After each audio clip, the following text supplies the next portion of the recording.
Berani berbeda. Mari kita buka Alkitab kita yang diambil dari Matius pasal yang kelima ayat 14 sampai dengan 16. Demikian firman Tuhan. Kamu adalah terang dunia.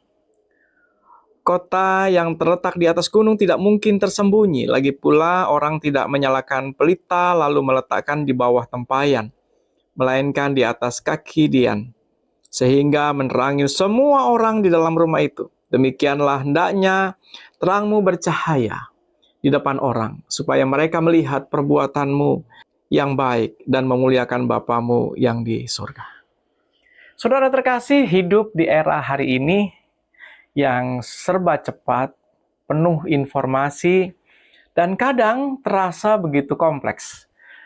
Di tengah semuanya itu, kita sering dihadapkan pada tekanan untuk ikut arus, untuk menjadi seperti orang lain, agar diterima, agar tidak ketinggalan zaman katanya. Apakah hidup kita terlihat berbeda dari kebanyakan orang? Tuhan tidak memanggil kita untuk pamer kesalehan, tetapi untuk menunjukkan kasih dan kebenarannya. Perbuatan baik kita bukan tentang diri sendiri, tetapi tentang membawa orang lain memuji Tuhan. Firman Tuhan hari ini mengajak kita untuk sesuatu yang berbeda, sesuatu yang jauh lebih berani. Yesus tidak berkata, kamu akan menjadi terang atau berusahalah menjadi terang.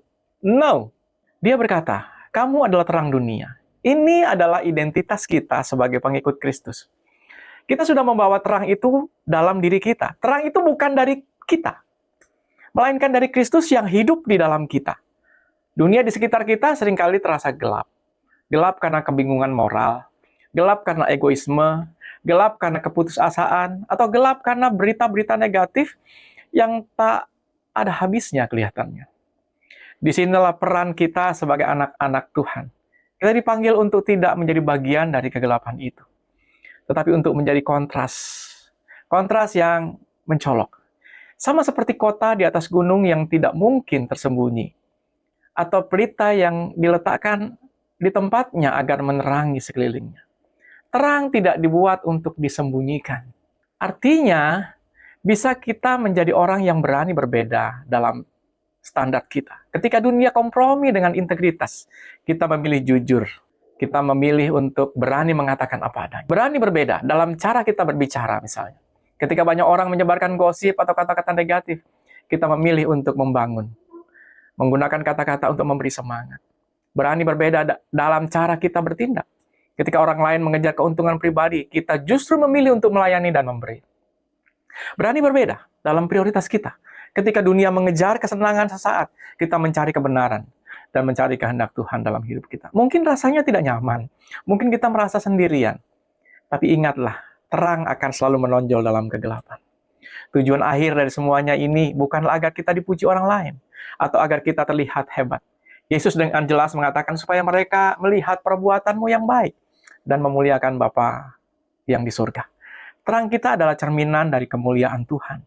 Ketika orang lain melihat hidup kita yang berbeda, hidup kita yang penuh kasih, hidup kita yang penuh integritas, hidup dengan kebaikan dan penuh dengan harapan, mereka akan bertanya tentang sumbernya, dan disitulah kesempatan kita untuk berbicara. Jadi, jangan biarkan tekanan dunia memadamkan terang yang ada dalam diri kita. Nyalakan terang itu, lebih terang lagi. Beranilah berbeda. Hidupkan nilai-nilai Kristus dalam setiap aspek hidup kita. Baik di media sosial mungkin, di kampus, di tempat kita bekerja, di antara orang-orang banyak. Jadilah cahaya yang membimbing, yang memberikan harapan, serta akhirnya membawa kemuliaan bagi nama Tuhan. Saya ingin menantang saudara hari ini. Dapatkah saudara memilih satu area di mana saudara akan sengaja berbeda? Contoh, tidak ikut gosip, membantu yang diabaikan, atau berani bicara benar dengan kasih. Martin Luther King Jr. pernah mengatakan, terang kecil yang setia lebih kuat daripada kegelapan yang besar. Mari kita berbeda. Amin.